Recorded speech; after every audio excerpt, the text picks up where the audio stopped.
You're watching episode 49 of Beyond the Blast Doors, and for the first time, boys, we get to say it, you're watching live. This is so exciting. I'm really happy to be in this moment with you guys. If this is your first time watching Beyond the Blast Doors, I'm David, Gilbert, Jesse, the three amigos here, and we're talking everything Star Wars. It's crazy. I have not seen you two since the Thanksgiving holiday, so we had a good celebration with the family. Mm-hmm. Yeah. It was a good time. Jesse's just fresh off the work shift at the Hobby Lobby. You somehow got taller than me in this. Well, that's the new deal. We got a new set, we got the new look, and so the perk here is that I get to be a little above the rest. But by no means, we are three equals here. David, how was your holiday? I feel like I should have the taller seat since I'm already the shorter one. Even aside, I had far too much pie and it was delicious. Well, you know, I love the sweater. It helped me grow one direction, but not, that direction. Well, I'm glad your holiday was as well. I hope your Thanksgiving holiday was great as well. Just super excited to be in this moment. We got a lot to talk about in the show. We had so much Star Wars news drop just in the last 24 hours, so let's go ahead and dive in. Real Talk. Real Talk is the first segment of our show where we talk about if it's on the screen, whether it's the big screen, maybe it's on your home TV or your iPad or your iPhone. This is where we're talking about it. And our first segment of the show, boys, we have some casting news. The Mandalorian adds Nick Nolte to the cast. He's joined the cast of the upcoming Star Wars streaming series, The Mandalorian. This is all according to The Hollywood Reporter. The series, which will air on the streaming service Disney Plus, will also star Pedro Pascal and Gina Carano that we talked about last week.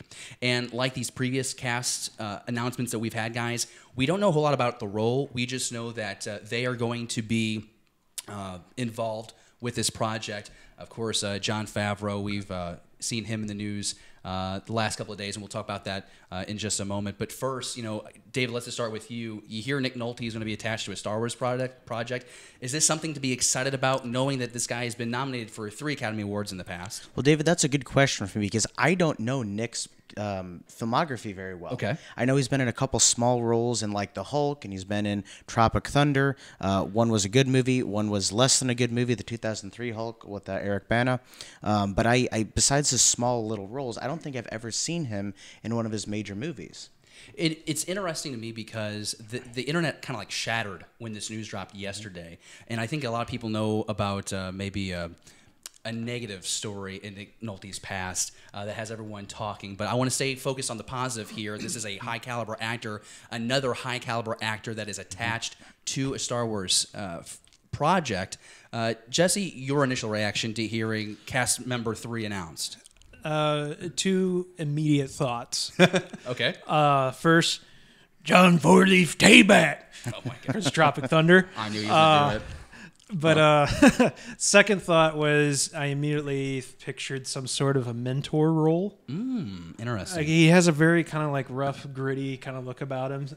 Just as is. He's also friends with Gary Busey, right? Yeah. Or did he get in the fight with Gary Busey? I don't remember how that went down. But like it was kind of a comical moment. But I'm excited to see what he's going to bring to the show for sure. Do we want to speculate? I mean, I like how you brought up the whole mentor idea. Could he be a mentor to the Mandalorian? Is he a mentor to another person? It's hard to talk about this project, too, because the Mandalorian, are we assuming, is a good guy? This is a gunslinger that's been described, so is this the protagonist? Is it an antagonist in a way? Are we supposed to be rooting for the Mandalorian? A lot of questions that I have. Jesse, anything that we haven't brought up about Nick Nolte being cast in the Mandalorian?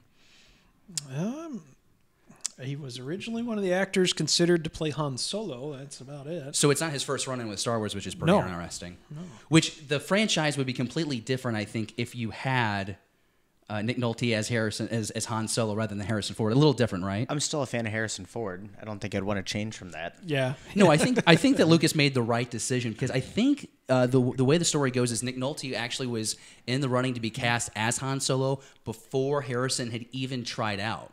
So Nick Nolte was on that short list, and like we just said, how this whole franchise is different if there's a difference in casting there. So excited to see what happens, and of course, this is still so early on. We expect to see something with this show, next year, to coincide with the October release of Disney Plus. You would think that the first episode would be right there around the corner, right? I would think so, yeah. Yeah, for sure, because you said October for that. There's a lot going on with just a lot of shows in general. Marvel shows getting canceled. Well, the whole slate is really impressive Yeah. between the Star Wars, like you mentioned. You also have the Cassian Andor series, have the last season of Clone Wars. On the MCU side of things, you have Loki, you have Falcon and Winter Soldier. You have a slew of other Disney products already lined up. So it's really exciting to see how that will all unfold. We want to know what you think, though. So you hear about Nick Nolte being cast in Star Wars. What do you think about it? Let us know down in the comments below. Also, let us know in the live chat. We'll be checking in with you guys momentarily. Let us know what you think of the show as we keep making our way through this first live show of Beyond the Blast Doors, episode 49. So glad you're with us. Let's go to the next topic. Second topic of Real Talk. Tonight, this probably is one of my favorite topics we will discuss tonight.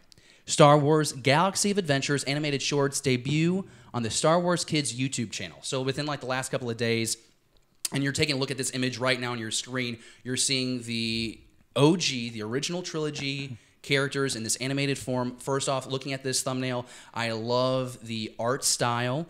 This was just announced earlier this week that on StarWars.com, Lucasfilm drops that there's this new YouTube channel, and talking about how these first 6 shorts, they will combine original dialogue, music, and sound effects from the movies with this bold new animation style. And it's going to be fun, and they're saying there's going to be like educational add-ons. If you actually go to StarWars.com, you'll see that there are like fun fact videos that complement these shorts, and they're a really great summarization. We'll talk about those maybe in just a little bit. But the series of shorts debuted this Friday on the new Star Wars Kids YouTube channel, and it featured Luke getting his lightsaber, Obi-Wan Kenobi, and a few more shorts. So Darth Vader wrecking the hallway. That was impressive. We do have a quote that I want to read real quick, and this is really cool. This is from James Waugh, who is Lucasfilm's vice president for franchise content and strategy. And it just gives you a little bit more perspective of why. Why are we doing this? I think a lot of people were maybe a little skeptical because of Forces of Destiny and how that didn't go over well. But keeping in mind, this is for the kids. Quote, with Galaxy of Adventures, we wanted to craft something that allowed parents to help their kids take their first step into a much larger world, whether they were ready to show their kids the films or wanted to find new ways to explore the content. And, you know, guys, bringing it back here to the table, we've watched these shorts. They are an absolute blast. I felt like I was watching some of these iconic moments. And we're going to show you the video here in just a second. But first, you know, just some of these iconic moments, I was overwhelmed by how great that artwork was. Jesse, what was your reaction to seeing these animations for the first time? I was really caught off guard, even with the acknowledgement of these aren't for us. These are for 9-year-olds. This was so much better than the Forces of Destiny, like shorts and everything.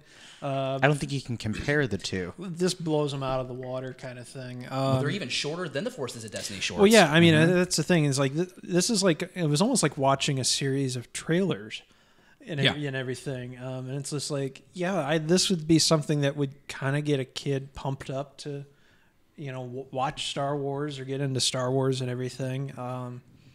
The sound too. The sound effects is like, I like that. Yeah, it's really nice. Jordan is our producer. Let's go ahead and roll the images of the first short that we got. This was Luke Skywalker, and this is him discovering the lightsaber. We're not going to use the video because copyright, but hey, these are stills and they're high def and they're great. David, this first short, Luke Skywalker gets explained what the Force is and gets his lightsaber. Your thoughts?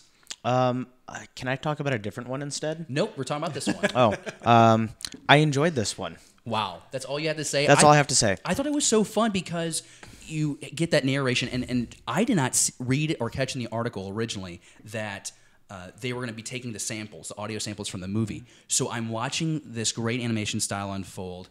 I'm starting to hear all the clips, all the sound from the movies, and I'm losing my mind. He gets the lightsaber in his hand, and then he's like jumping all around, and he's slashing the lightsaber, and I was just like, wow, what a cool way to show you this scene. And then Jesse, you're watching this as a 9-year-old. You want to find out more. Where did this come from? Now you're watching A New Hope. You know, the funny thing is when I saw this one, first thought was Fievel Goes West. It's like an old school kid cartoon, just because of the colors and everything, the animation has a little bit of the micro series feel too.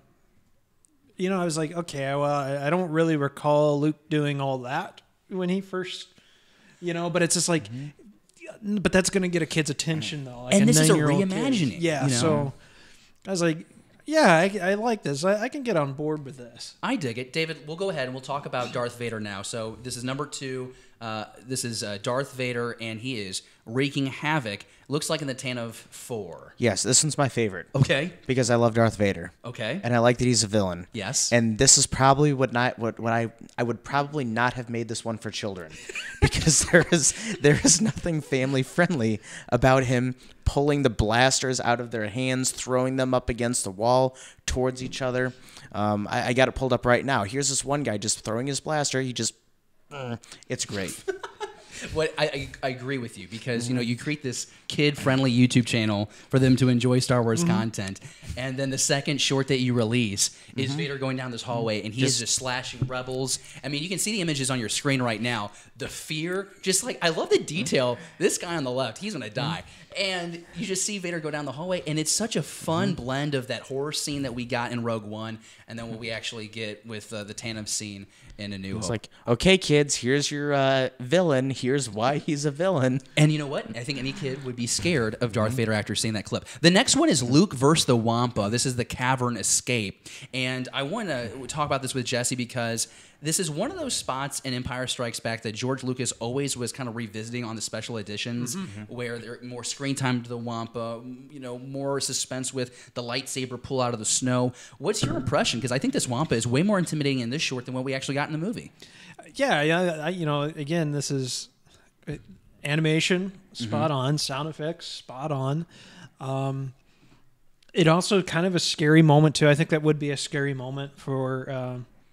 I'm trying to picture, like, watching these, I was trying to think of 9-year-old me, like how I would maybe feel and everything, and definitely felt like I would be enthralled with it, but also like intimidated. I mean, this is something like, it's obviously a dangerous animal, I will never forget that first time, David, that I saw Empire Strikes Back, and Luke had mastered the Force, the ability to get that saber out of the snow. And I remember jumping up and down with my dad when I saw the saber flying. Were you, I guess, as enthralled with this third short as I was? Yeah. One thing I really liked about this one is there's a lot more emotion, I feel, that you can portray in a cartoon sometimes. So at the very end of the short, when Luke gets thrown out of the cave, there's like a little puff. It's like an exasperated sigh with a little white puff of air coming out of his mouth that I thought was kind of cool. So even though there's more ferociousness, there's still some more fun that you get out of this.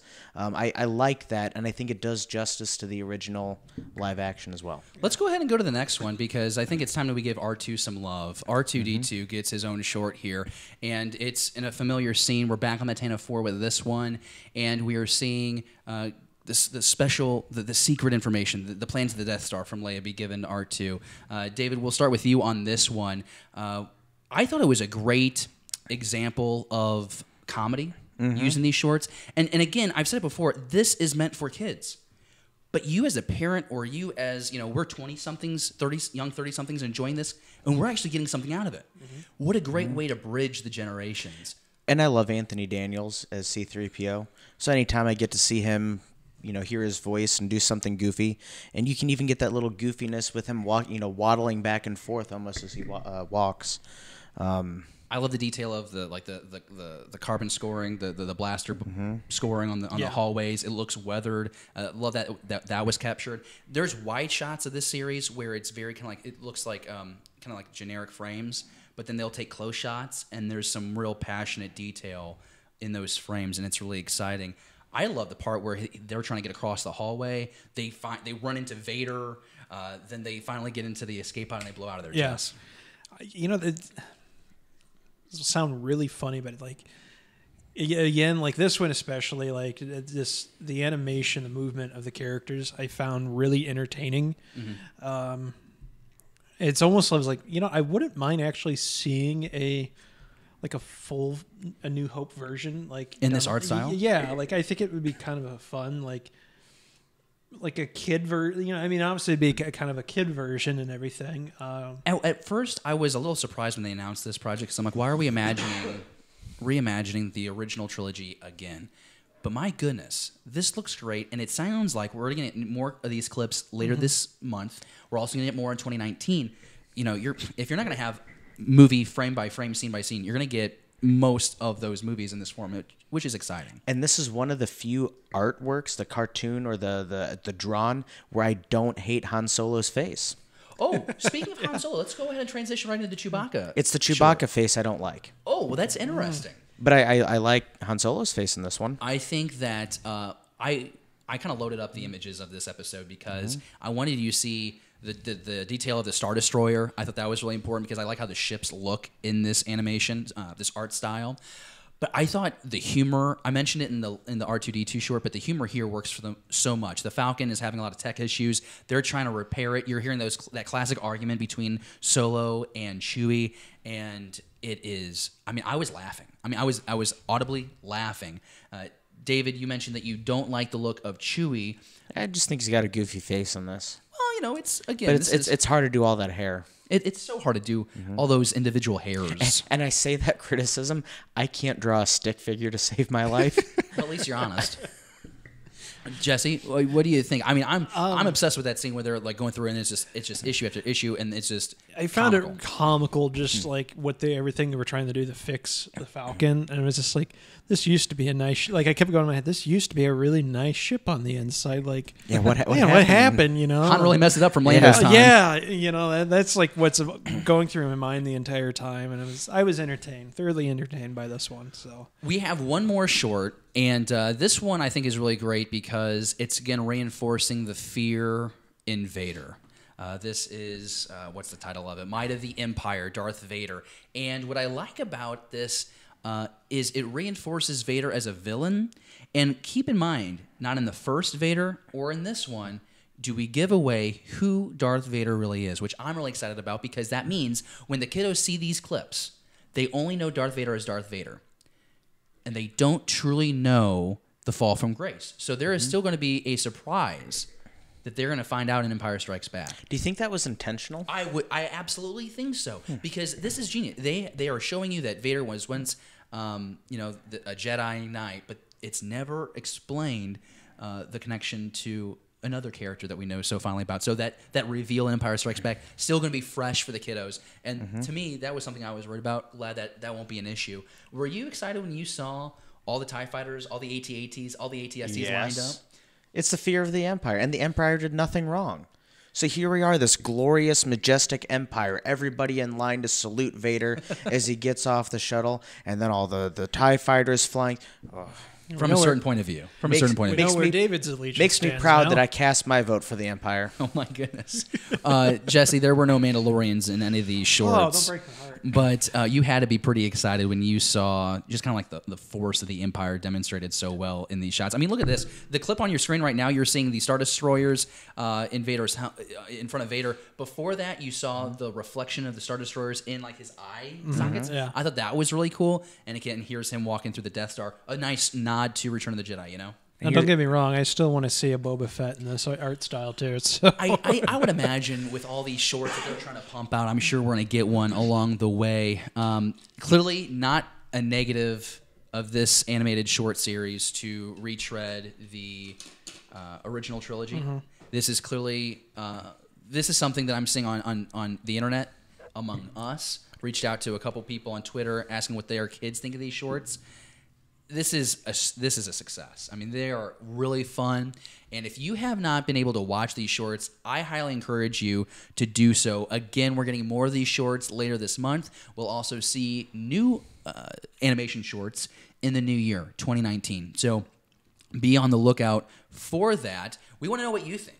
We want to know what you think about these shorts. So if you've seen them already, let us know down in the live chat below. If you're catching us on the rewind, be sure you comment down below. Let us know which one of these shorts is your favorite. Which one is your least favorite? What was the funniest moment to you? We want to know down in the comments below.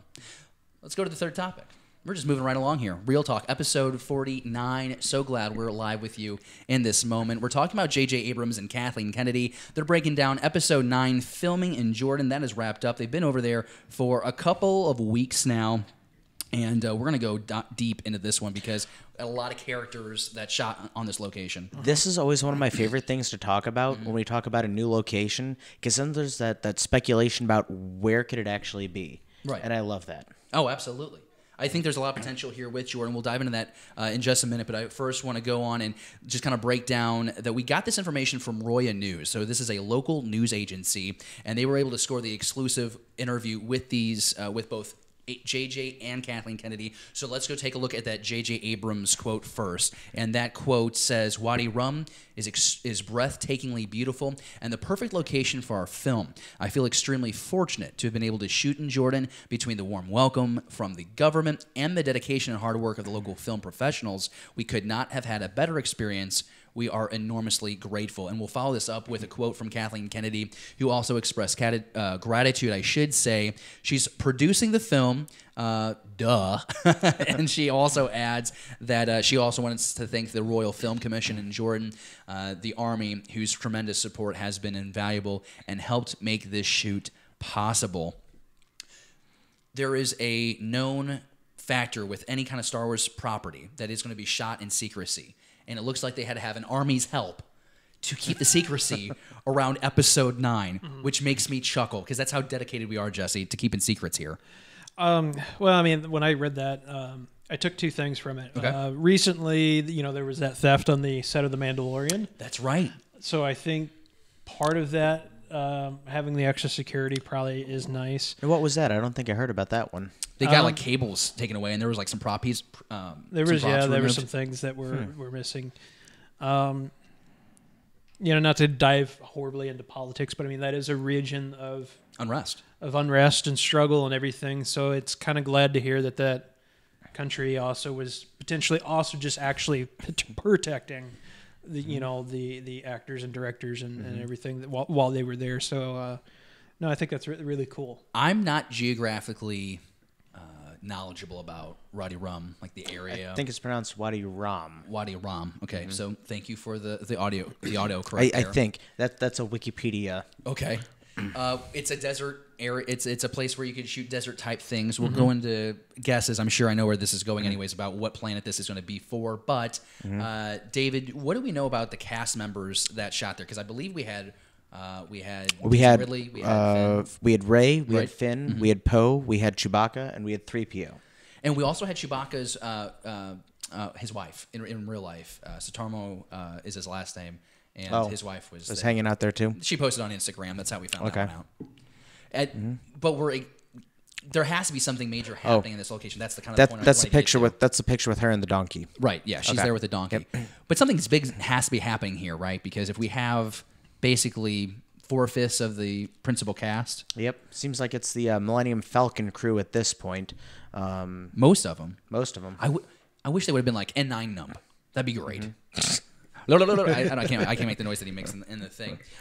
So you know that you have most of the core characters for Episode 9. They're together. They're in this place. They shot for multiple months. There is some speculation that we're going back to Tatooine here, which is interesting because there's also speculation that the Mandalorian is heading there too. There's a theory. This is a theory. Take it for what you want. I don't think it's a spoiler. The idea that maybe they're going back to Tatooine to try and ransack Obi-Wan's hut, lean-to, looking for instructions to build a lightsaber. Yeah. Seems pretty... That's a pretty basic observation. Just based on what we know from The Last Jedi, the Kyber crystal is broken, lightsaber is broken, Rey's got that staff that should be a double-sided lightsaber, but... do you buy into the whole like Tatooine thing, or you think this is just it's gonna be a new location? When I heard about this location, I started researching it, and immediately people were going, well, it could be Tatooine, and then my first thought was, well, I mean, if she's got a broken lightsaber, she kind of needs a lightsaber. And I think it would be cool for maybe them to make a pit stop at Obi-Wan's old place, assuming that it's hasn't already been ransacked by, I don't know, Tusken Raiders or anything like that. But, in the old EU and everything, like Shadows of the Empire, Luke goes to Obi-Wan's house, and that's where he actually reconstructs, or constructs a new lightsaber and everything. And there's actually a deleted scene in Return of the Jedi where Luke is kind of sitting in a kind of like a little cave, and he's kind of fine-tuning like the lightsaber and everything, like he just recently finished it or something. So I think we're heading back to Jakku. Really? If you look at how Abrams did his first movie and how it was very parallel to A New Hope, I think we're going to see a lot of parallel with this movie, kind of wrapping up the trilogy like Return of the Jedi wrapped up the trilogy. And I think at some point we're going to be back on Jakku, where this whole trilogy started. That'll be interesting because we've heard it before that we're trying to wrap it up and include, tie in all 9 movies. I mean, make it cohesive. And I wonder if we'll get like another like final like crew shot where like everybody just kind of comes out and we're all in like Ewok Village and we're all just like, no, you're not buying that, Jesse? Okay, well, maybe you are going to buy it. If they do that, I want the Yub Nub song. We're not going back to Endor. That's not happening. What do you think? Do you think we're going back to Tatooine? Are we going to see a lightsaber built in Episode 9? What do you think about this part of production wrapping up? This shoot is wrapped up. Production in general has not wrapped. Let us know what you think down in the comments below. We're going to dive now into more Episode 9 news. We'll keep this really quick, but Oscar Isaac giving some reflection on losing Carrie Fisher. He was doing an interview recently where he promises that the 9th untitled film will pay appropriate homage to Leia. We have a quote here from Isaac. The first one says, the story deals with Leia quite a bit. It's a strange thing to be on set, and speaking of Leia and not having Carrie around, there's definitely some pain in that. Still, he says, compared to the first installments, this is the second quote we have from him, there's a looseness and an energy to the way that we're shooting this that feels very different. It's been really fun with being back with JJ, with all of us, working really close. I just feel like there's an element of almost senioritis, since everything just feels way looser and people aren't taking it quite as seriously, but still just having a lot of fun. I think that energy is going to translate into a really great movie. I think that's great to hear. That's exactly what I want to hear him hear. I don't think you would hear Isaac say anything other than that. He is being paid to promote this film in a way, but I guess I think I was aware that there was some respect between Oscar Isaac and Carrie Fisher, but this definitely seems like there was a really a true bond established between Force Awakens and Last Jedi. One of the things we hear all of the Disney Star Wars actors say is that it's a family. And I'm sure that part of that is the Disney machine saying, go push this word because we're the family company, but I don't feel like they're disingenuous when they say it. I think they honestly mean that they're a family. When you think about what we see with The Last Jedi, there's no denying that moment where Poe is kind of like looking on to Leia, who is unconscious at the time. There is some real... there's definitely some emotion communicated there with that acting. Jesse, what is your take on the words of Oscar Isaac, especially knowing what those two characters went through in The Last Jedi? I mean, I believe they got close considering their relationship in The Force Awakens and then The Last Jedi. When you look at The Force Awakens, he's obviously, what we know of him, he's this hotshot pilot. He was on a mission. And likes to blow up his ship. Yeah, but like they come back from Maz Kanata's palace or castle after the First Order attacked, and he's like, hey, this is Finn. He's got some info and everything. You can tell that that he's close with her. From what I did watch of the new show Resistance, there's obviously that relationship between those two actually goes further back than what we've seen in the films. Off screen, though, you've always heard about Carrie being a prankster and just a warm-hearted individual. So yeah, I have a big sense of humor. Very easy to believe that she got close to everybody on set. I like that, though, because I think it really is going to allow the spirit of Carrie Fisher to continue on. And as a fan, I think everybody still kind of hurts because the princess is gone. Yeah, and you're not able to enjoy that last installment with her. Like, how cool would it?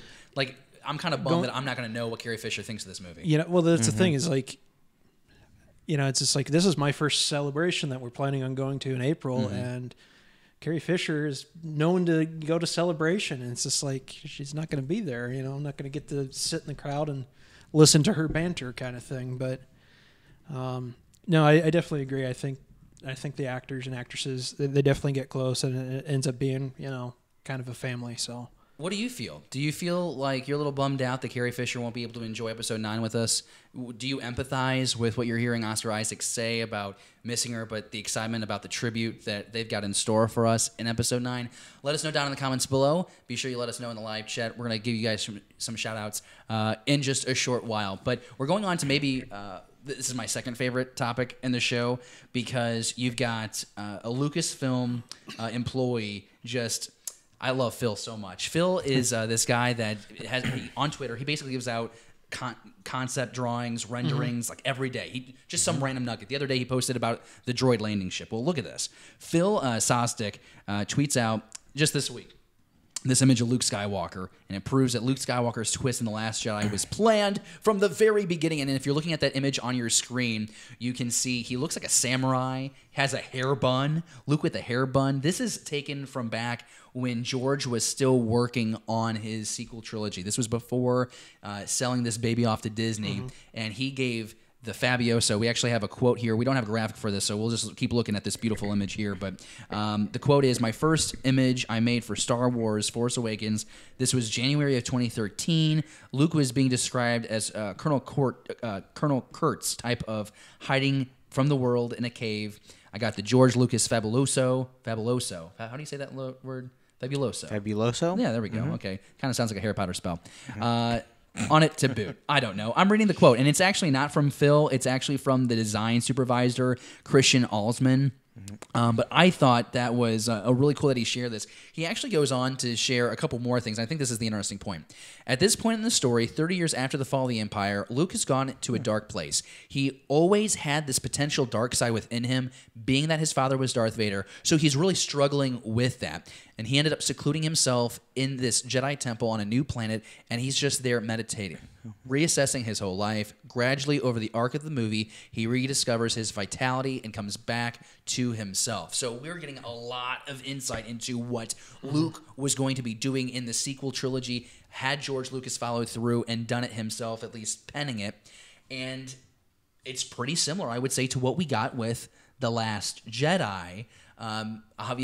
Obviously, well, you could actually say there was that moment where Luke in The Last Jedi fell to the dark side and, considered, harming Kylo. But this what's presented here from Phil's tweets suggests that he did that experimentation with the dark side that we got in the EU. It burned him, and he goes back and really reflects on the Force. And that being the key difference, right, Jesse? Because in The Last Jedi, we get a Luke that has cut himself off from the Force. Yeah. Are you excited about this? Does this make you conflicted? Like, do you wish you would have seen this version of Luke on screen as opposed to what we got in The Last Jedi? Well, I mean, definitely. I always, always would love to see a different take, kind of thing. I know a lot of people disgruntled with, what's been dubbed Angry Luke or Cranky Luke. I love Cranky Luke. But I actually kind of enjoyed, especially, if you watch the deleted scenes, he tries to pull a very dark humor joke on Rey, and he finds it absolutely hilarious is when oh my God, they're raiding the village, you got to go save them, kind of thing. And she goes rushing off and gets there and realizes that the natives are basically throwing this bonfire shindig and everything. And he's just laughing about it, and I mean, she's upset. She's like, you think this is, a joke kind of thing. But like, I kind of, that should have been left in the movie, but it's just, yeah, this would have been interesting interesting take too. And it would have been neat to see if they would have like filmed it. Yeah. Because sometimes some movies, what was it? I Am Legend with Will Smith, where they had the alternative ending. And everything, which was almost just slightly better than the terrible movie that was. Yeah, it was like one of those things where it's like, okay, well, both endings were kind of good, but like I kind of like the one that didn't actually make it to the theater. Well, I want to show a graphic, and David, I want you to start talking about how you react to this version of Luke. But we have this image, and it compares what we got in The Last Jedi to this rendering that we got here from Phil on Twitter. And there are some similarities. I probably should have included the image of Luke before, like non-force projection Luke, because those are very similar. The only difference is Luke doesn't have a hair bun, but this is just kind of a comparison of what we would have gotten and what we got. I loved, by the way, force projection Luke. That's Luke Skywalker I always dreamt of, seeing what he did. David, I don't want any Luke Skywalker that has a man bun. Really? No. You don't like the samurai? Like, I feel like that was such a great ode to all the samurai films that originally influenced George. Nope. Really? Nope. You don't like the idea that... I don't like the man bun. No, it is completely superficial. Well, I was going to say, can you 100% talk more superficial. about how he secluded himself to study the Force, or the fact that he experimented with the dark side? Because I think that to me is very exciting. I kind of thought that's where they were going to go with The Last Jedi, because there was so much of that investigated with the EU. I can take or leave him studying the dark side and figuring that out. To me, there's the light side, there's the dark side. Luke had the choice to join his father, to join the Emperor, and he chose the light side. And to me, that's kind of it. Maybe you look into different ways the light side can be beneficial, but to me, that's the end of his dealings with the dark side. I like the good Luke Skywalker that we had, who figured that out with his father and saw his father's sacrifice and learned from his father's mistakes and moved on from that. But I'm going to go back and say that I really don't like the man bun, and I really don't want any Luke Skywalker with a man bun.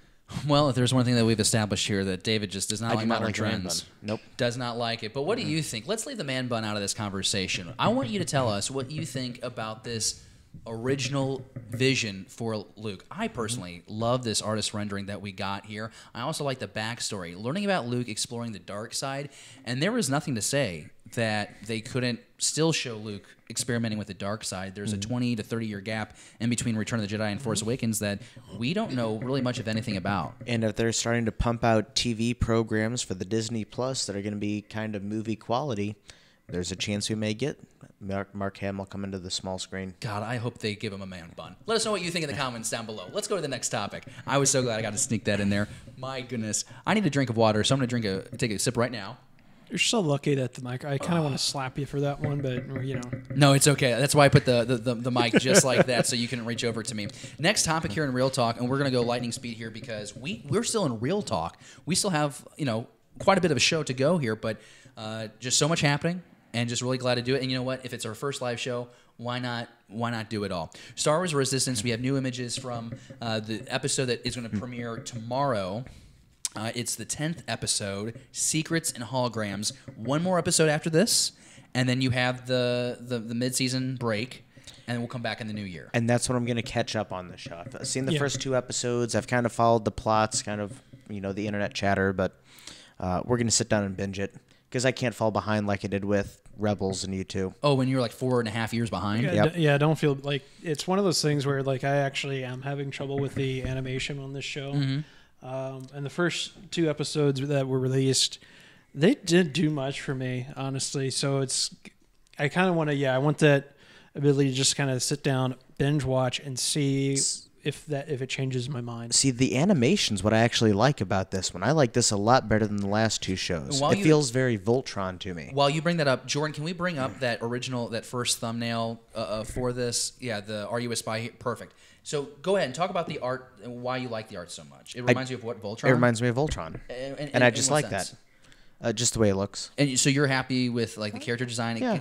It kind of feels 2D-ish. I don't know. I like that. Okay. I don't like the 3D that we had in Rebels, that computer generated that kind of looked like the reboot from the 90s. He knows not what he's talking about. I didn't like it.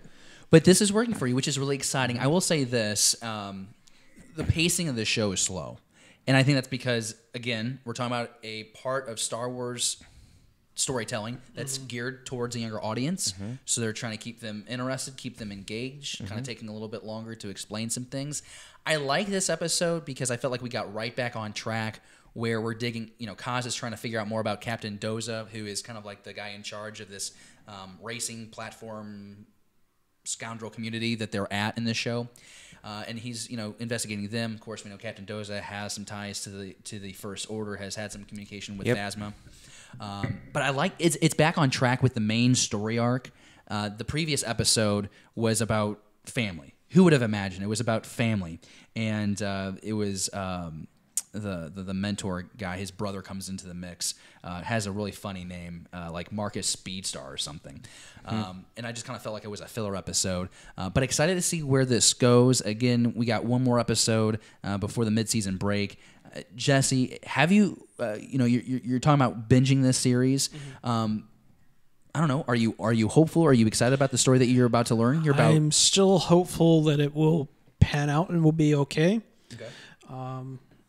But some part of me actually, I just feel like it's not going to be as good as the Clone Wars or Rebels. I don't think the show's trying to be that way, and I want to make sure that I correct myself. Yeager is the character whose brother came back on episode 9, and his Marcus Speedstar. Gotta love Star Wars names. I think you should be hopeful. I think you keep an open mind, just knowing it's not for you. But I think the heart of episode 9 will hit home with you. You're kind of a sentimental guy. You're emotional. You're comfortable with who you are as a man. Mm-hmm. So I think that might hit you. But I'm really excited to see what this episode 10 does. And David, it sounds like we're going to be binging these in a couple of weeks. So pretty excited. If you're watching Star Wars Resistance, let us know down in the comments below. Live chat to the side if you're watching with us live. Let us know what you think of Star Wars Resistance if you're watching, or maybe if you have watched, make sure you comment and tell people why you dislike this series. But we want to have that Star Wars conversation with you. Next topic here in Real Talk. Apparently George Lucas is working on an Obi-Wan movie. I'm not convinced. I mean, look at the source. Well, former British Foreign Secretary hints at George Lucas directed Obi-Wan Kenobi. Look at this image on your screen. Look at this man.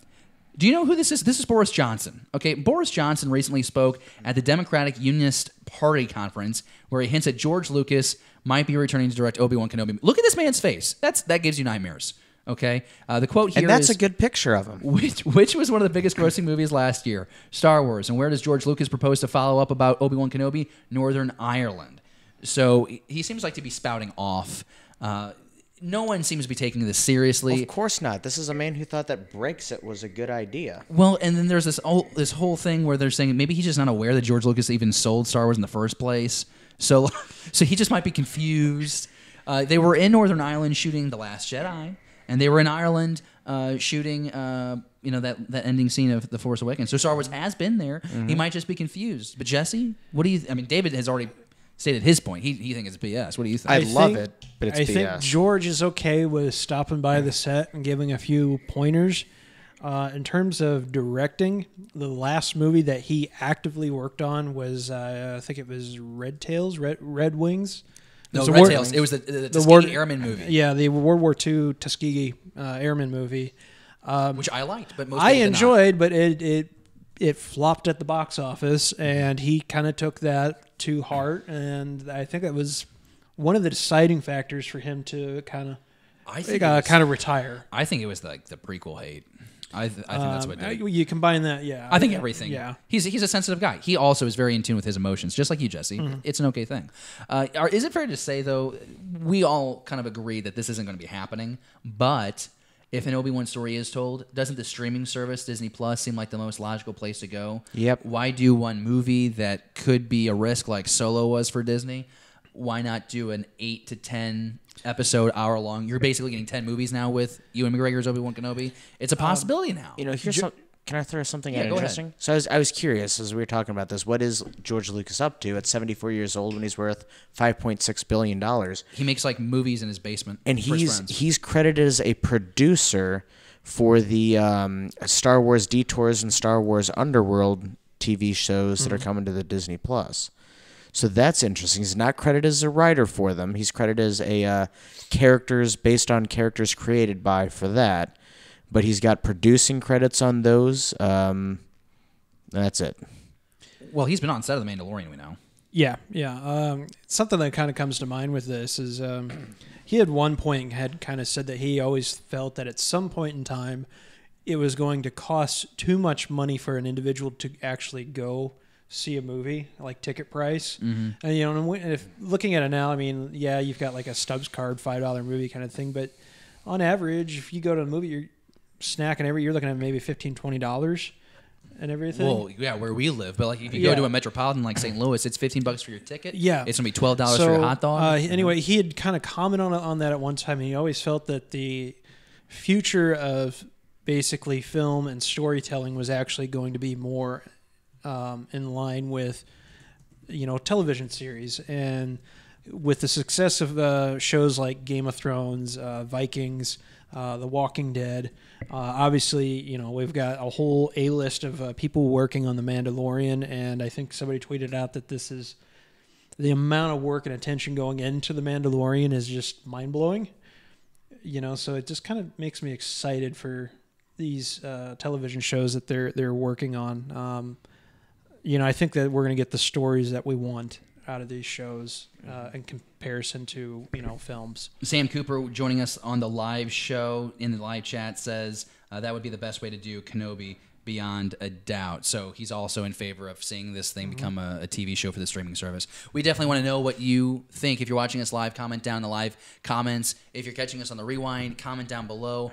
Do you like this idea of seeing Obi-Wan Kenobi transition over to the TV series, streaming service, Disney Plus? Let us know down in the comments below. We roll on. My goodness, the final topic of Real Talk. I feel like we've just run a 5K already. My goodness, Gloria Katz, though, is a woman we need to talk about because she is known for, several projects. Screenwriter for American Graffiti, but really she's the script doctor for Star Wars. She died this past week, 76 years old. And the only reason why I want to mention this is because she really is a hero. It was not known that the fourth draft of the script was revised at the last minute. And I believe we have a graphic, Jordan, of the comparison of the script. So this is on your screen, and this is just one example of how she came in and she kind of beefed up and tweaked George's script writing. It's kind of known that he wasn't the best writer of dialogue. Well, Gloria Katz came in. Yeah. Cue the prequels. But Gloria Katz comes in and kind of gives it more personality. And she was vital for creating this character of Princess Leia. Leia was a present female character, but it was Gloria Katz's vision to really push her to be a strong, independent, yet somewhat vulnerable character. And that's, of course, the that's maybe one of the first strong female leads we've ever seen in film. So it's cool to know that Gloria Katz had such a vital role in crafting that character. David, when you heard that she died and learning more about her involvement, what do you take away? Well, she also gave us Howard the Duck. Okay, yes, that's true. So there's that. Comedy gold right there. We'll just leave that in the corner and try to forget about it. Actually, when this caught my attention on the news feed, it wasn't that it was the Star Wars that caught my attention. It was her Indiana Jones Temple of Doom writing credit that caught me, and then I went and looked her up and saw that she did the Star Wars. So not just this franchise, but other famous franchises too that it looks like she and George had a very close relationship, and it's a bummer to see another member of the Star Wars family pass away. Yeah, keeping her in mind. May she rest easy. Jesse, anything you want to add about Kat's involvement with making Star Wars incredible? Well, you mentioned, Episode 4, people always wonder, why did they start in the middle of the story? And it was, at that point, they could make this movie, and if it flopped, there'd be no questions. There was an actual ending to it. With that being said, you hear about how John Williams' music helped save it, and you hear about obviously Gloria's work helping save this film and everything.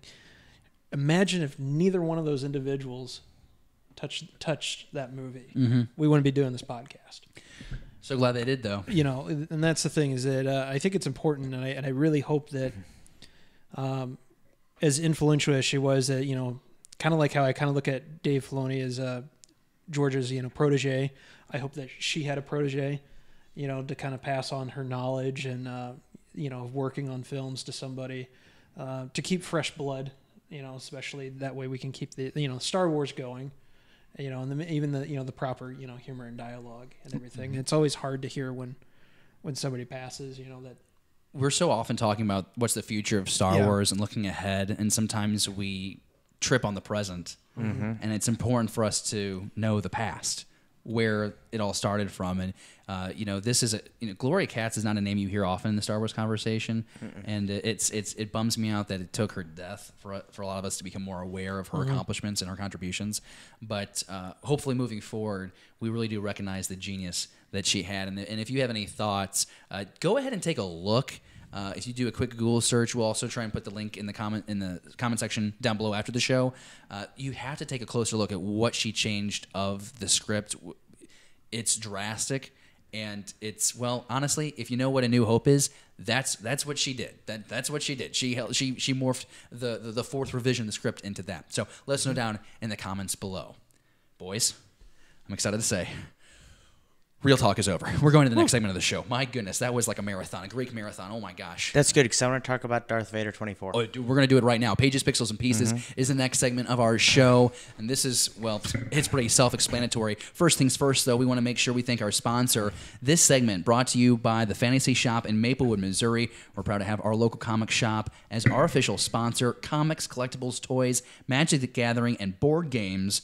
The Fantasy Shop in St. Louis, proudly serving St. Louis since 1981. My goodness, Darth Vader 24. To set this up, and we'll bring us on camera. Oh, we got the video. That's fine. Do we have the video going?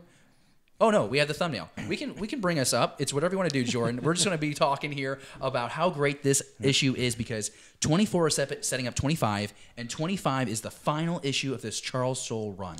And you go to Reddit, you go on YouTube, you go any kind of blog. If they're talking about best Star Wars comic to date, they are talking about this run. And 24, David, is a really great setup to the finale. What was your take on it? Let's roll the B-roll. Well, I have a lot of feelings on this one.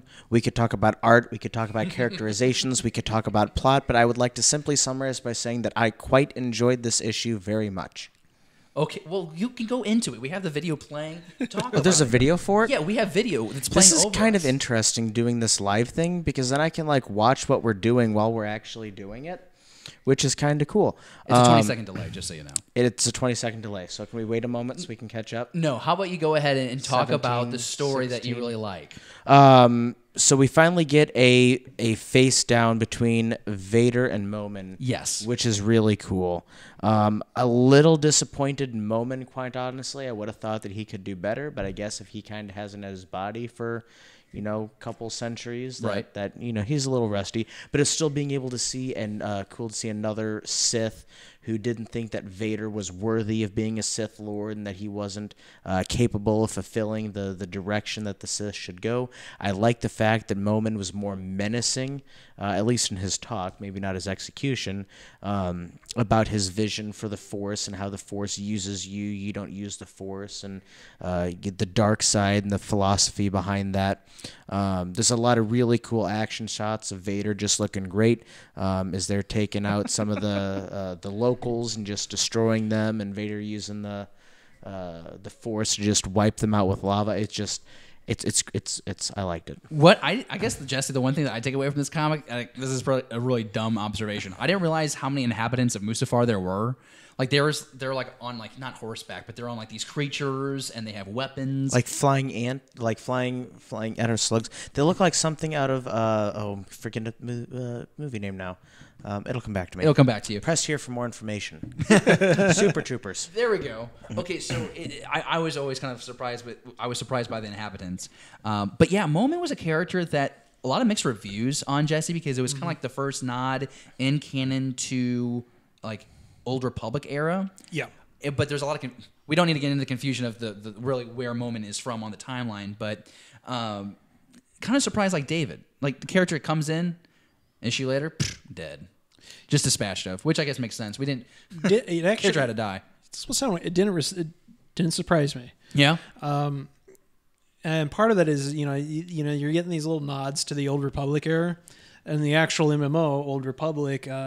If you're leveling as an Empire character, it takes you to Droman Kos and everything, which is a very dark side like planet. Mm-hmm. And there's actually like a dark side temple where a whole bunch of people are like being possessed by basically Sith Lords, and they're like your everyday Joe. So like them putting like Vader slamming the mask on random people.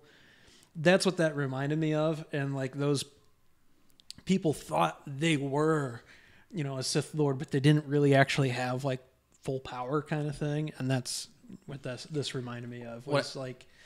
Yeah, Momin's kind of like he's basically this mask. He inhabits a body. It's not really there. I feel like we should mention the part where like Vader can save himself from lava.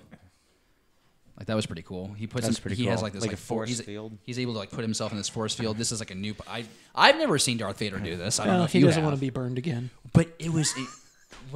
It was like ironic. Like he's like going into lava. I'm like, wow, we haven't seen this before. And then there's like this energy this force field that he makes with himself, and like what Violet can do in The Incredibles.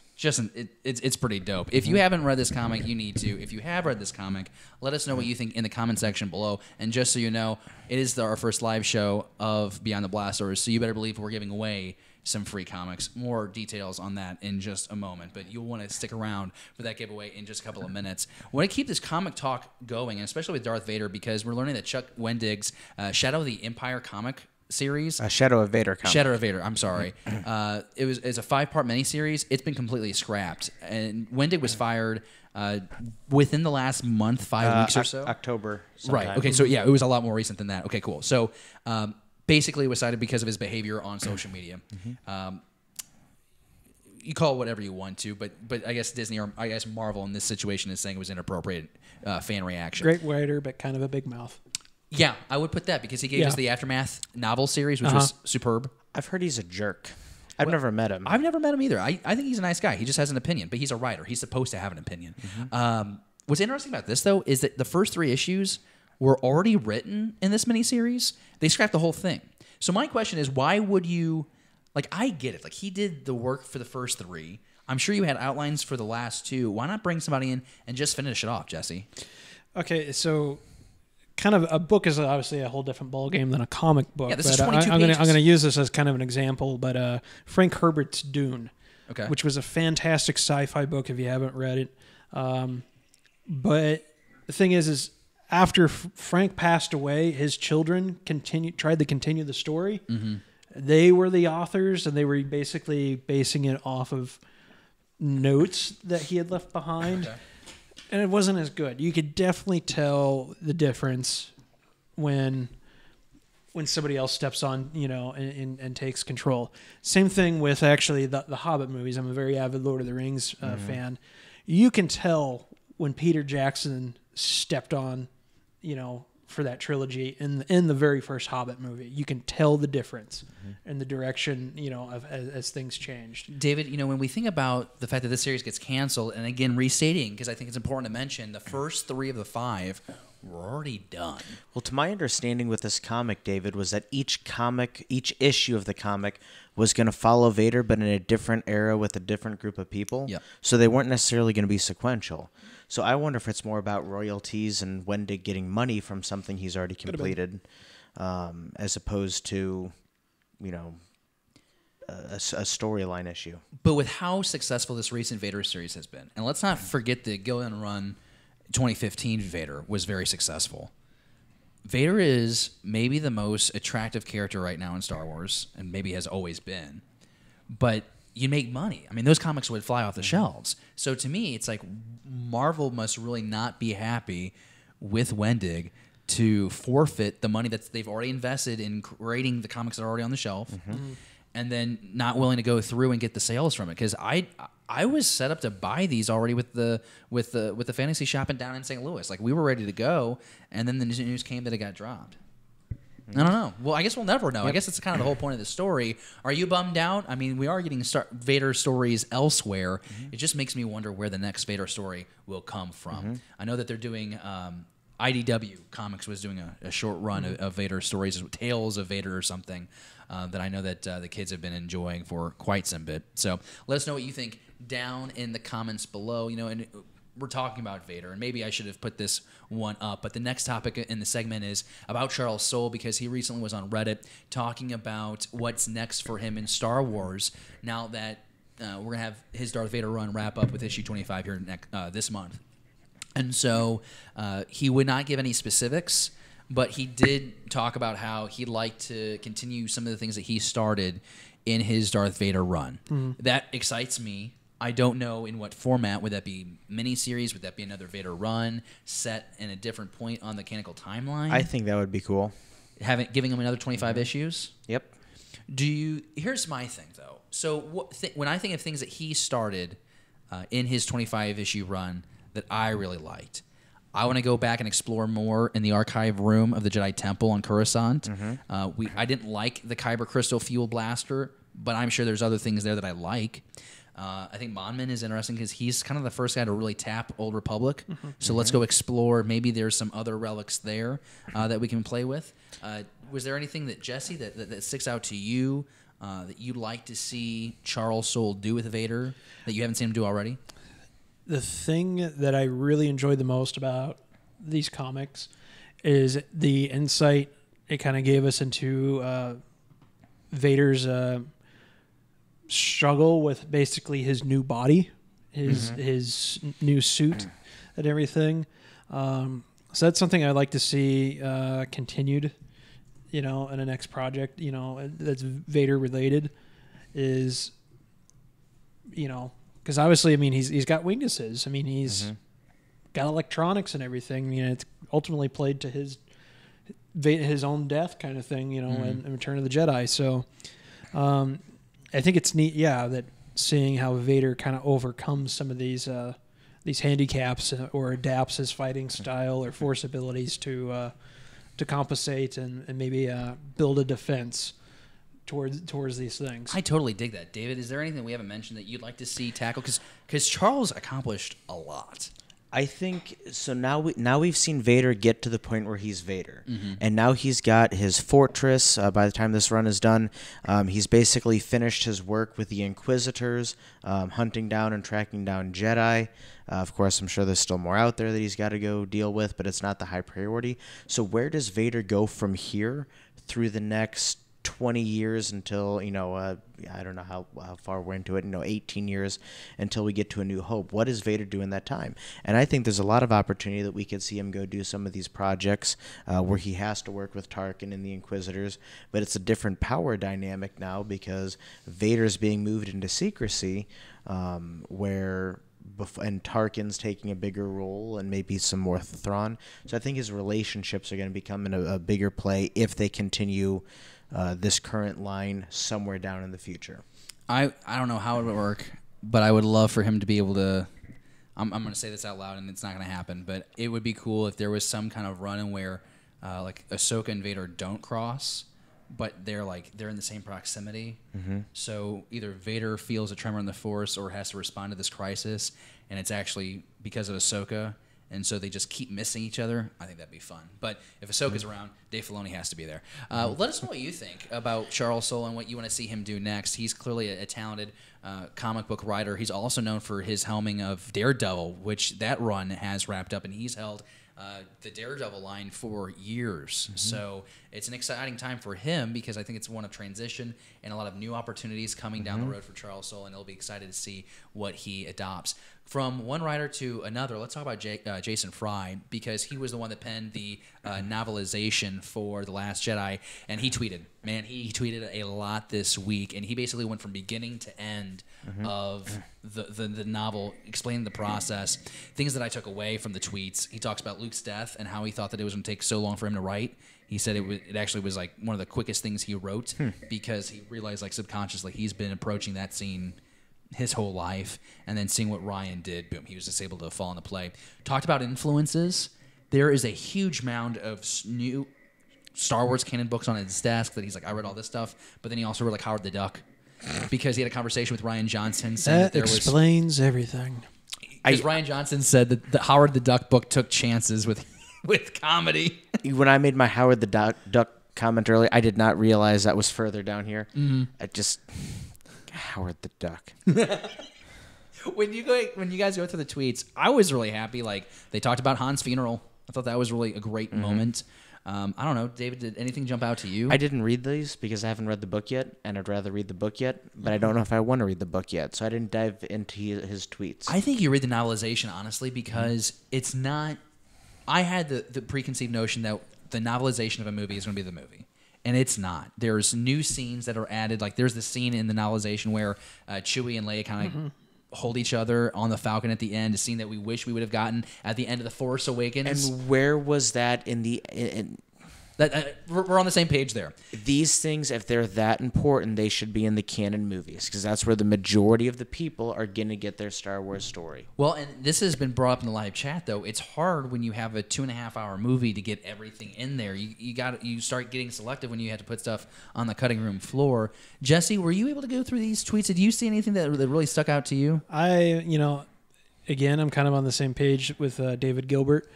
These are things that need to be in the film itself. As much as I found the humor of Chewie trying to eat a porg and the sad faces and the puppy eyes, did we need that? Honestly, we did not need that. Did we need Poe Dameron, basically pulling a prank on General Hux at the very beginning of the movie? That is a waste of space and storytelling. Mm-hmm. And no, that should have been cut. We should have had Han's funeral. That should have been seen at the end of The Force Awakens, which JJ did actually go, you're right, that should have been in there. So at least JJ acknowledges that he goofed on that. Mm-hmm. Okay. Mm-hmm. But when it comes to something like this, yes, it's neat kind of getting some of those side views, when I read the Attack of the Clones novel as a kid, you get kind of a neat little chapter with Uncle Owen's dad losing his leg. I thought that was neat. Okay, that's kind of cool. I can understand why that wasn't, in the film. That's fine. But when you sit there and tell me about something like a major plot point, Han's funeral, or something like, it's just like, it makes me angry. Obviously, well, you definitely very passionate. So I want to know if you're this heated, where you're watching our episode right now. If you're watching live or you're watching on the rewind. Are you as frustrated as Jesse? It's frustrating. Are you as indifferent as David Gilbert? Are you just like Star Wars and you like it, you don't like it, it's whatever. Well, at least you're getting new content like me. Let me know down in the comments below or in the live chat. We want to know what you're thinking. Last topic here, I believe, for Pages, Pixels, Pieces. Authors are announced for Star Wars Celebration panel. Really excited for this. So we're going in Chicago in April. Pretty pumped. StarWars.com put out this list about authors that we're going to be able to meet face-to-face. And there is, my God, I have to meet half this. I'm going to meet all of them. But we got to meet at least 5 of them. Really excited about this. We have Timothy Zahn, which from the Thrawn trilogy, and the new Thrawn books that we have now, and then you have the Thrawn in Rebels. My God, he's everywhere now. It's so beautiful to live in this time of Star Wars fandom. You have Delilah Dawson, who's known for writing the Phasma book. Claudia Gray, who is my favorite, and I think at this point is regarded as the best Star Wars author working today. Did she do the Ahsoka book? Yes. No, that was E.K. Johnson. That was E.K. Okay. Are you sure she? Yeah. I thought she worked on the Ahsoka book. No, Claudia Gray is Lost Stars, Bloodline, Princess Leia, Princess of Alderaan, and she's also going to be dropping that Master and Apprentice novel, Qui-Gon Jinobi 1, in April of 2019. So that's going to come out around the time of Celebration. She's wrote a number of things, Warcraft books as well. So guys, if I can get a That's signed why I know her. copy, I'm going to slap you. Listen, we're having a World of Warcraft moment here. Oh my God. Guys, if we can get a Masters and Apprentice copy signed by Claudia Gray and a photo, you know what it's like to pay too much money for a photo with a celebrity that doesn't care about who you are? Listen, I enjoyed every second I had with David Tennant, all 12 of them. Didn't you have a John Barrowman moment too? Oh, I did have a John grabbed your Barrowman butt, moment right? too. Yes, it was nice. Called you a nice piece of meat. Yep. All right, who else do we have? He called me young man. Young man. Katie, I'll take it. Katie Cook, which is she wrote Search Your Feelings. Alexander Freed, who did Battlefront Twilight Company, which I thought was great. He did the Rogue One novelization, which I thought was great. He's also doing this. I think this is a young adult book, Alphabet Squadron. Kevin Scott, who did The Adventures in Wild Space, and then Jeffrey Brown, who did Jedi Academy and Family Coloring Book. So a whole list of authors. I'm interested. I take Zahn off the table because I think we might be all interested in talking to him. The one author that you have to meet on this list is who? Let's start with David. I want to see the Family Coloring Book, the Jeff Brown, because I've never met somebody who's made money off of creating a coloring book, and I think that'd be very interesting to figure out their inspiration for how they decide that. I mean, did you grow up as a kid saying I want to create coloring books? I didn't. I wanted to be a Muppet. Well, who did you? Oh my gosh, Jesse. Who do you want to meet, bud? Claudia Gray, mainly because I'm more familiar with her work. Her work. I mean, obviously Zahn, too, but I mean, I recognize some of these other authors. I read Battlefront Twilight Company and great book and everything. But some of these other ones, it's kind of like, oh, I'm gonna have to really look these up and maybe check them out at some point. I've got a whole, I could have my own book club kind of thing, because I have a whole list of books that are basically, I'm sitting there checking them off right now. I'm in the middle of the Harry Potter books. I've never read the Harry Potter books. Really? Yeah, it's a different story. Yeah, but this is how I am. And I sit there and I'm like, now we're adding another one to the list. World of Warcraft was Christy Golden, not Claudia Gray. Is that cool? Yeah. She's done some. I thought she's done some. That's what happens when you go off topic. Yeah, Are you excited about? Oh wait, whoa! I forgot. Timothy Zahn. What is he doing now? Because Thrawn is in unknown regions with Ezra Bridger that we know from Star Wars Rebels, and so you're thinking logically the third novel of his new trilogy. It's gotta wait, right? Like, do we get a third novel from Zahn right now before we find out what happened, or does he give in his novel what happens with Ezra? And well, it's interesting thought. I actually kind of want to see these characters move to a live action role. Yeah, like, why is Thrawn like? For the sequel trilogy, I dreamt that you'd have Plagueis involved and that you'd have Thrawn, and Thrawn would be like the middleman between like the Empire and Plagueis. I just assumed at the end of Rebels that they jumped into deep space, which is also where and this is obviously Rebels takes place before The Battle of Yavin in a couple years. Yeah, and everything. We know from Chuck Wendig's novels that the Imperial remnants jumped to deep space under direction of Palpatine. So I'm kind of wondering, like, is there some sort of connection there? That's just kind of a theory that I have for it, but that'd be kind of cool, I think. Yeah, it doesn't really explain what's going on with Ezra, but I would love to see Thrawn become, like a live action character. So we'll see what happens. David, I'm excited. I'm not going to be with you when you're present talking to the coloring artist. Okay. We'll go talk to Claudia Gray together. I'm going to bring a pack of Crayola crayons and see if he'll sign this. I can get you a really good deal on those crayons. I bet you can. I bet I can. Like even the box of 64? Uh-huh. Is there an author that excites you that you'd like to meet at Star Wars Celebration? Are you going to be polite to them if you ever got the chance to talk to them? Would you insult their livelihood? I hope not. Let us know down in the comments below. One last topic for Pages, Pixel, Pieces, then we're going to blow out of this segment and get it stashed or blasted. You can tell there was so much going on this week, and honestly, we pulled some stuff from last week because we didn't do a show. My goodness, just a lot going on. This is James Arnold Taylor talking about Battlefront 2. He was on the Star Wars show with Andy Gutierrez, and he was also on, oh my gosh, Anthony Carboni is the guy who interviewed him, and really great. And I'm trying to think, whatchamacallit. He just sits down and he's talking about like how the difference it was in performing the role of Obi-Wan Kenobi for a video game as opposed to the cartoon show, the Clone Wars. And so real quick, just pretty cool to hear his thoughts and the difference of it, but he just seems like so appreciative that the Clone Wars show is back, and it just seems like this was just a ride to do the video game. That's all we have to say about it? Okay, sorry. great. Is he still your voicemail message? Yeah, he's my voicemail message. Which is still awesome. I'll put that up on the social media. Before we go, and Jordan, you can just keep us on camera for this. I want to make sure that we have 7 people hanging out with us right now with the live broadcast of the show. So we're super excited. We've been doing this show for a year. Somehow figured out by clicking on some random buttons, and we found out how to go live. And so we're going to do a live giveaway. There's 7 people right now in the live chat. So this is what we have. We have things for you. So we have a lot of people in the comic book community that support us, and so we have a couple of options for you. I have Thrawn 1 through 5, which is the miniseries.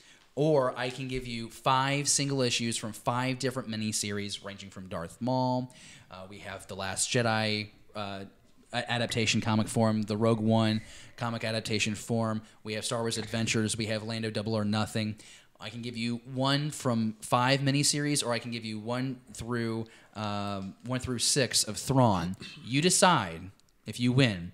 But the trivia question for this week will be, what is the home world of Thrawn?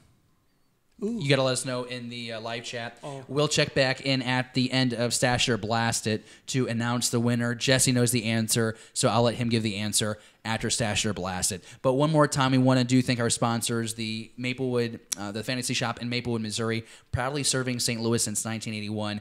We are proud to have our local comic book shop as our sponsor of the show. They've got comics, they've got toys, they got board games, they've got Magic the Gathering, they've got collectibles, they've got it all. The Fantasy Shop, Maplewood, Missouri, proudly serving St. Louis since 1981, and this show for about like the last 3 months. Yeah. Stash It or Blast It. It's the next topic, next segment of our show. This is going to be rapid fire. This is going to be a fun one. So we had eight topics in Real Talk. We had like 6 in Pages, Pixels, Pieces. So we're going to go rapid fire with this, guys, because we got to make up time. So I'm going to read the line. I'm going to point. You're going to say blast it, or you're going to say stash it, and then we're going to go right to the next one. I don't get to explain why. Do you want to be able to explain why? I think I can do it. Yeah. On which one? This is the thing is I read the notes. Okay. It's shocking if you follow the show because David's always harping on me about reading notes. You know what? It's not harping. It's just like I'm just trying to like make you a better person. I know, but I actually have a lot here. All right. So I'll try to keep it short. Jordan, I'm praying for you. Just follow along.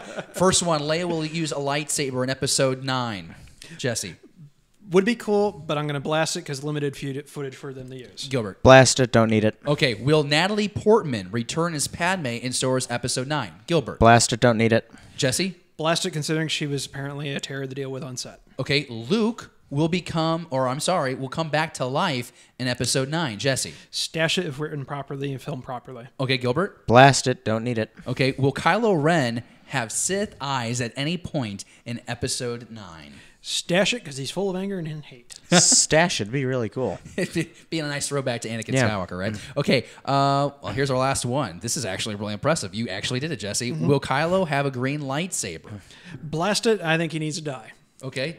Blast it. I think he should die too. And that's No redemption. And that's Stashed or Blasted for episode 49 of Beyond the Blast Doors. We need to do it like that every Aren't week. you proud of me? I'm so proud of you. Jesse usually will take like 5 minutes describing one topic in Stashed or Blasted. Now that we all have to drive 45 minutes to get over here from Quincy, we have a lot of time to talk about the show notes in the car. You know, when we talk about like not important things to mention in the show, I'm just kidding. that commute's a real pain in the butt. All right, so stay on target. That's the next topic or next segment of our show, I should say. I love this graphic. The targeting system comes up. You see the TIE fighters there zoom in. Oh, Stay on target. If you have anything that you want to mention about any of the Stash or Blasted topics in the live chat, be sure you do that or comment down below on the rewind. But what do we want to see in Star Wars Episode 9 teaser? That is our staying on target topic for this episode, and there's a lot of speculation of when the teaser's going to drop. Right? There's thoughts that it could happen in the next 10 days.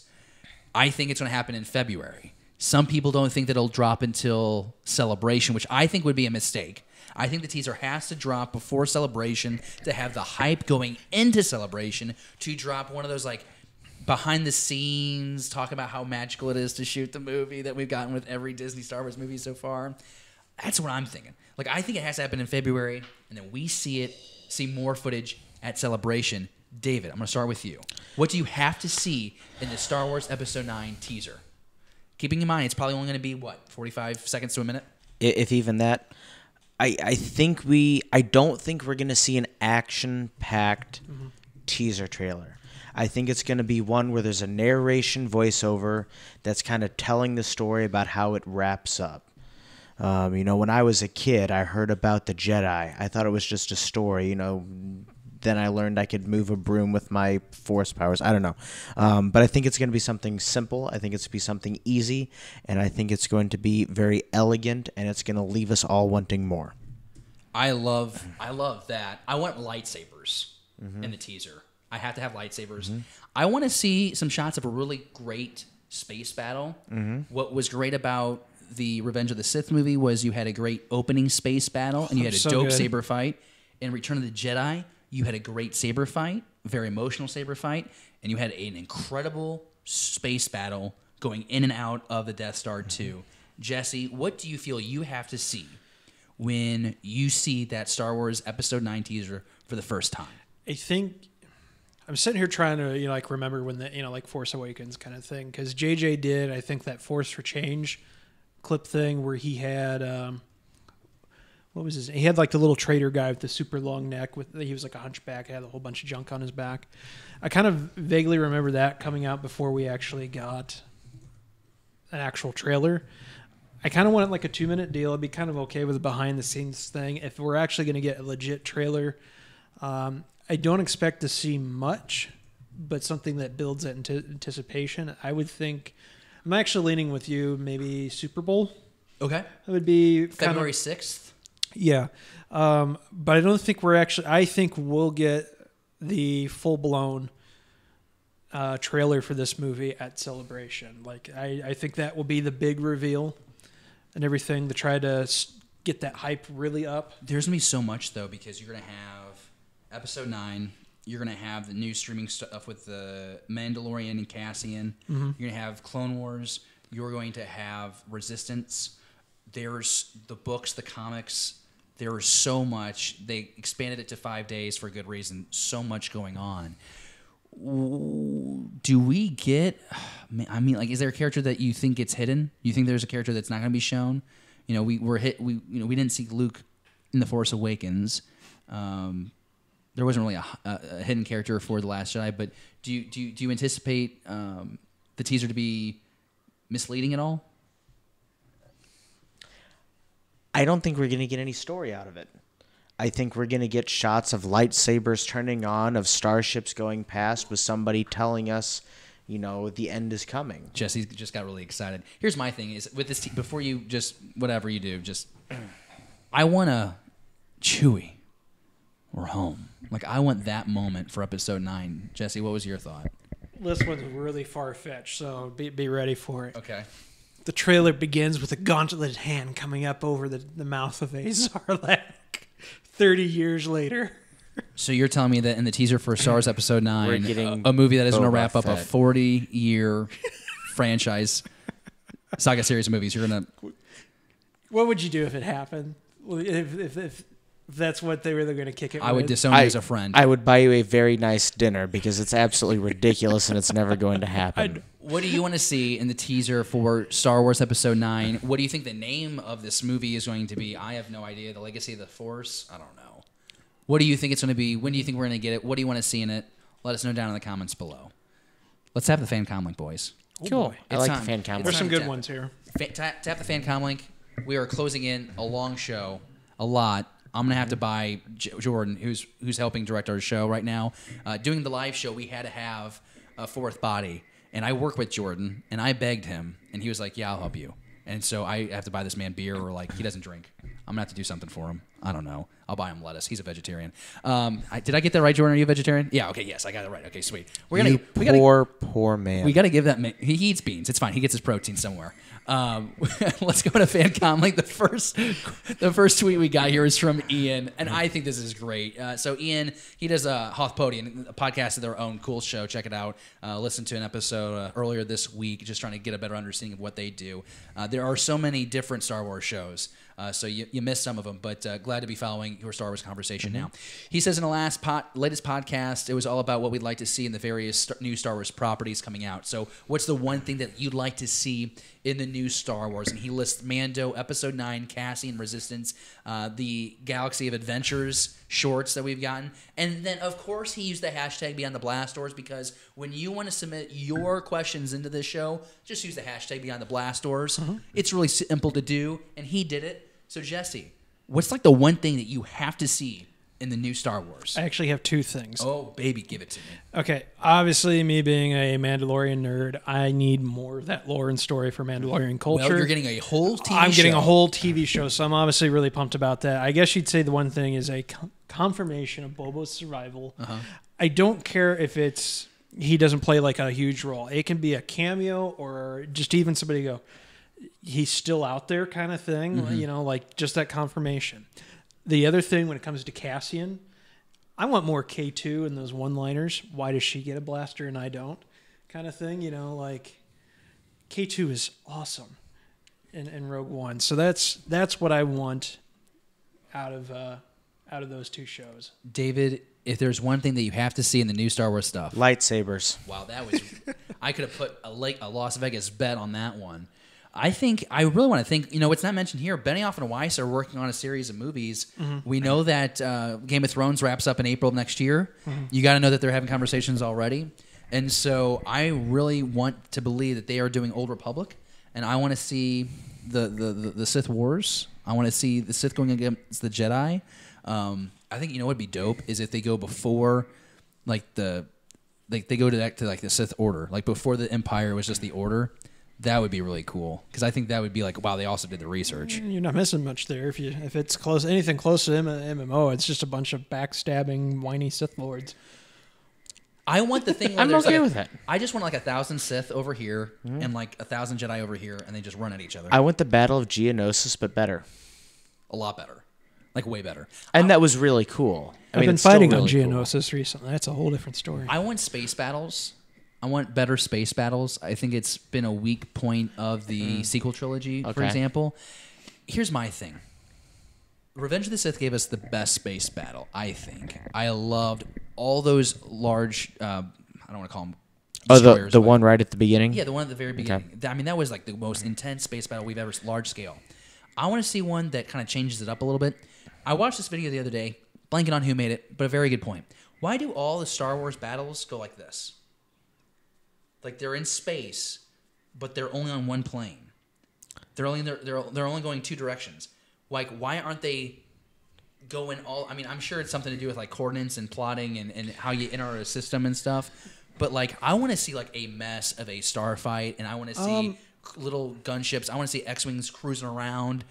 Trying to dodge big cruisers. If you remember, and I can't remember what episode it was, but it was in the Clone Wars, and they actually use a strategy where they rotate one of the Republic cruisers on its side to shield. Yes. Yeah, because it wasn't as damaged, kind of thing. So that was a novel idea. Everyone lost their mind. And it kind of they also had this strat with the fighters and everything. It drew the droid fighters in and allowed the clone fighters to get the upper hand.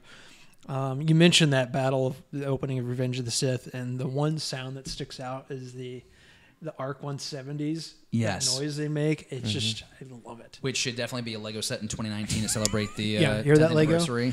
Yeah, make that happen. What do you think? What do you think about the thing we have to see in the new Star Wars stories? Let us know down in the comments below. Next fan question that we have here is from Kerrigan, and he tweets, what are the chances that we'll get some early stories about Darth Plagueis and Sidious in canon, David?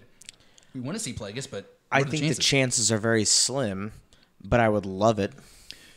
It seems like the TV streaming route would be a lot of fun. Yeah, but we haven't. I mean, they've got a lot of projects on the burner right now. I think they're going to let some of those sizzle before we get some new ones. Actor who does Loki. Tom Hiddleston. Right? So he was rumored for a long time to be considered the young Palpatine. To play a young Palpatine. Do they look similar? They look... I mean, he looks like he could be a young... I mean, when you get behind the Force lightning wrinkling... This is going to sound really weird, but I mean, I'm trying to picture a young Palpatine, and I'm automatically thinking of their... what's his name? Gosh, I'm drawing a blank on... Ian McDiarmid? Yeah, Ian McDiarmid is the guy who played the Emperor. Yeah, I'm thinking about their forehead. Oh, wow. Like the shape of their head. Is that that's not a compliment at all. Don't take that the wrong way if you guys watch. But if some reason I'm trying to picture a likeness. I always try to think okay. If you want a really good Plagueis story, James Luceno's Darth Plagueis novel is no longer canon. It should be. I think it's a mistake that Disney didn't bring it over since they brought Heir to the Jedi over and that was hot garbage. That is a great book. The audiobook is available online. Jesse, anything you want to add about the idea of getting this Sidious, this young Plagueis or Sidious story in canon? I want to say it's also slim. If something did happen, I'd say it's more likely to be about Darth Sidious or Palpatine than Plagueis, but I would prefer more Plagueis. Yeah, I would dig it. I think the happy medium would be more of a master and apprentice thing going on where you got Plagueis and Palpatine in the same setting. I could see Hiddleston being a young Ian McDiarmid. But he's a little busy with that Loki series. Yeah. We're gonna have to wait a while. Or is he?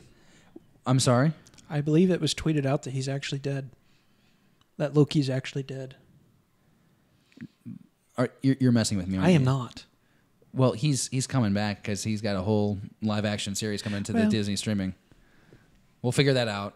That's a whole different universe. That's a whole different podcast. The last fan tweet that we've got here as we close out episode 49 of Beyond the Blast Doors. It reads, this is from Mason Radcliffe. How great is the Dr. Aphra comic right now? Are any of you reading it? What do you think about it? I think it's phenomenal. So the Dr. Aphra comic series is one that we've talked about quite a bit on this show, and we've been very honest about it. It's one that we have struggled with reading. I will tell you that the folks that like reading it, and I'll include Mason Radcliffe, because Mason and I had a conversation on Twitter about it. He just liked how it's hyper character focused, and he really likes how Aphra has to deal with the consequences of her actions and always trying to elude Vader, and that's fun. To me, it's a story that feels serialized. It feels like, well, that should be a good Star Wars story, because that was kind of like the whole point of Star Wars in the first place. It was kind of a tribute to the classic Saturday morning serials. David, when you think about the Dr. Aphra series, I mean, what do you think about it right now? What would you tell Mason? To me, this series is very hit or miss, mostly miss. There's been a couple episodes, issues I've enjoyed. We talked about issue 26 an episode or two ago, and I really enjoyed that one. But beyond that, I don't see the love for Dr. Aphra. I don't think she's an overly compelling character to me. I'm glad you clarified that. So, I mean, if this is a series that you love, go for it. I don't want to turn you off of it. We'll still talk about it on this show. But it's not one that I follow on a regular basis outside of knowing what's going on so we can discuss it. JLS Comics Jesse is in the live chat with us now here on episode 49, live Beyond the Blast Doors. Jesse, thanks for joining us. He says that he really does like Dr. Aphra and hopes that she makes it to live action at some point, which it's a character that seems to kind of interweave between the main storyline and then does her own side adventure. So I think that's definitely possible. Jesse, I think what Aphra brings is diversity. A portion of the fandom has asked for more diversity with female characters, with LGBTQ characters, and you get that with Aphra. And you get a character that has come face to face with Vader, has worked along with Hera and the Rebellion, and she's kind of her own woman. It's a fun story. Maybe not for David, but there's some pros here. Again, I'm fairly new to comic books. And I've been very, very clear on this. We should be clear, and that's what I like about I'm not us. sure if my opinion on this series is going to be as good. Just give it. I read some of the early issues on this series. It did not grab my attention, and just being an avid book reader, like a novel reader, if it doesn't get me after 2 or 3 things, it's not going to do it. And I'm in the same boat. I want words or pictures, and I struggle with comics. Yeah, this goes with TV shows and everything as well. I mean, I've had people tell me, "Oh, Breaking Bad is a great show." I can't get past the 3rd episode, and it's just not for me. But people love that show. People love Dr. Aphra. So I mean, I think it's great that they're branching out and introducing these new characters. I kind of feel they don't so much have to always include a mainline character like Vader. I think it's cool that Hera. When I heard run in with Hera, that's kind of cool. But I kind of want that fresh story where maybe they're not so much relying on existing mainstream characters that are already there. And that's what I like about Aphra, because she kind of does go off and do her own thing, has her own sidekicks, 000, the deadly, both of the droids are killers. They're not around right now. I won't spoil anything for you. But if you enjoy this series, I'm glad you do, because I think it's a comic that has a lot of people excited. And I was trying to say this earlier, I like Jesse being on the comic conversation because he's not the biggest comic book fan. So if it's really good, it's good because he's reading it, And then David is someone who wasn't always big into comics, and now he's very much invested in the comic book world. And I'm just a Star Wars junkie. Well, that's going to do it, boys. Wow. That's our first live stream. Episode 49 live in the books. I want to thank you guys for being here and doing this. It's been a year. We're doing it live, and it was so fun. I want to thank Jordan, because Jordan has been our producer tonight, and he has done an excellent job. I would love if you guys would comment what you think about the production quality of the show, because I might be biased. I think it has all this, the bells and whistles of our show of the past year. I think it's better. I think it's better. I think it's more engaging. We're going to learn more how to better incorporate the live chat while we're doing the live stream. Don't want to forget the homeworld of Thrawn. Well, what's the homeworld of Thrawn? It's very easy, isn't it? He's a Chiss. Okay, so it would be? Chiss. It's Chisla is the name of the planet, the homeworld. And Sam Cooper got it in the live chat. He got it right. He actually didn't say it once, but he got it twice because I didn't see the first time that he said it. So you got to let me know, Sam, would you like 1 through 6 of Thrawn, or would you like 5 random comics to get you into 5 different miniseries of Star Wars comics? It's your decision. Let us know down in the comments below after this live stream ends. Make sure you comment after the episode so that way we have your answer, and I'll ship these books off to you as soon as possible. Putting those books down so I don't disturb them. That's going to do it. Thank you guys so much for joining us. Let us know after the stream. Let us know down in the comments below what you thought of the episode, what you think of the live show, anything that stood out. We talked about a lot, and we want to continue the Star Wars conversation with you. That's going to do it for us. Thanks for joining us. We'll see you next week live on Beyond the Blast Doors. May the Force be with you.